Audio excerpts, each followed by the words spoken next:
What's going on, Antra? It's day 79 of the 90-day challenge. Shout out to Russ, the rowdy dog. I caught your live stream today. I had a lot of fun with watching your variation. Something to add to my arsenal, actually. Those 21s, that's a really good idea. I'd love to, I'm going to add that to my regimen on my pull days. So my pull days will be my back and then my biceps, and I always will follow my biceps along with my back workouts, go from compounds to isolation movements, essentially in that form. But to finish off those workouts with something like that, that would complete the sessions. But we were talking about power blocks. So I'm going to tilt this down a little bit for you guys. And I've had these for, I want to say nearly 11 years. So they're solid. But the way these works, because yeah, we were talking about how they function. So I understand that there's a bunch of different brands out there. This actually is the PowerBlock, the original concept. And they come out initially at 50 pounds, and then they go to stage 2, which is 90, what this is at, 90 pounds per dumbbell. And then I want to say the third stage is 130. Something like that. I would love to be able to find where they're at. This is the first generation, so it gets a little bit tougher to find that that third stage. But nonetheless, the way this works is it starts off at 5 pounds. You empty these guys out, and what these are 2.5 pound metal bars, and you just add up as needed in increments. So it's at 5 pounds. That's 7.5. And then you go again, that's 10. If you empty these, then you'll go to the next weight up, and that's 15. 17.5. And you just move on from there. So yeah, it's 2.5 pound increments until you get to like from 10 to 15, or then 20 to 25, but in between like 10 and 15, and then, excuse me, I said that wrong, between 15 and 20. Bottom line is you get used to it. So it's not an exact 2.5 pound increment, but I hope that makes sense, because I think I confuse myself.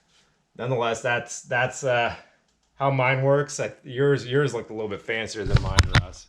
But I figured I'd share that. And also I want to share this one with you guys too. I don't know how many have seen this, but it was something I had found off of Amazon, is this strap here. And what I've done is I've taken these oversized carabiners, attached them on here so I can have handles, so that I'm able to make do chest flies with them. And I already do chest flies with dumbbells, but to get a cable variation in there is what I really want to get. So an additional different type of resistance to that chest fly. So essentially it's all just hitting it from the top. And then if I was to switch this around,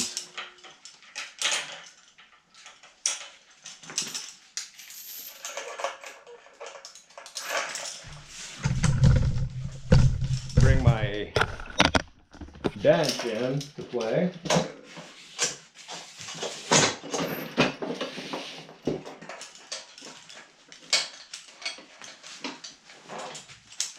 And do the same thing, but I hit it from a different direction. Alright, so come out a little bit farther than that. Just like that. Of course, you want this bench in the right spot. So I figured I would share that. Just something different to add to create chest flies with the cables. I wanted to show you guys something else too. So before I caught your video, Russ, I was putting together a bunch of pictures to show the neighbor over there that now lives in my old house that I grew up in. I'm putting all these pictures together to show him and his family. And I had to take these out of the album so they're much easier to see. So this is the house I grew up in. And what was fun was that when that house was built, it was actually, my parents had the house built back in 1985. And in that process, a lot of the lumber that had to come down in the backyard, my father had built a fort out of a lot of that wood. And this is, hopefully this comes up okay. But if you can see, it's all these just pegged little trees coming up, and there was a square out of it. And there was a slide that came down. So you go up these stairs, get to the top, and go down this slide. And what was fun about it was we had this golden retriever named Odie. He would, we taught him how to go up. So my brothers and I would teach him how to go up the stairs, up to the top of that fort. I'll go down the slide. And at first he was apprehensive, but as over time, he did it with us. And he got so much enjoyment out of it over time. Is when we were inside the house, we would look out the back window from the kitchen and the dining room to where you would watch him just go out there and do it himself.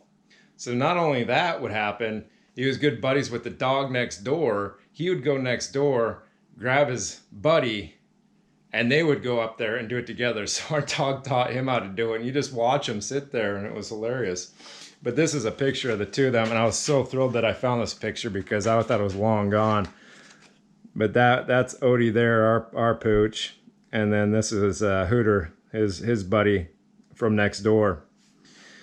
But no, it's memories like that are priceless. I love it. And then another memory I had as well was my brother and I came up with this great idea of utilizing tennis rackets. My mom, she tried to get us into tennis. We attempted it, but we had the hardest time keeping the ball inside the fenced area. They always ended up rainbowing over the top, but we ended up using them in the backyard, hitting pine cones at each other. Technically fir cones because it's Douglas fir, but we didn't know one from the other at the time, so we still to this day will call them pine cone wars, and just one side of the yard to the next, back and forth, just trying to hit each other. And it was tough hitting those because they're all lopsided.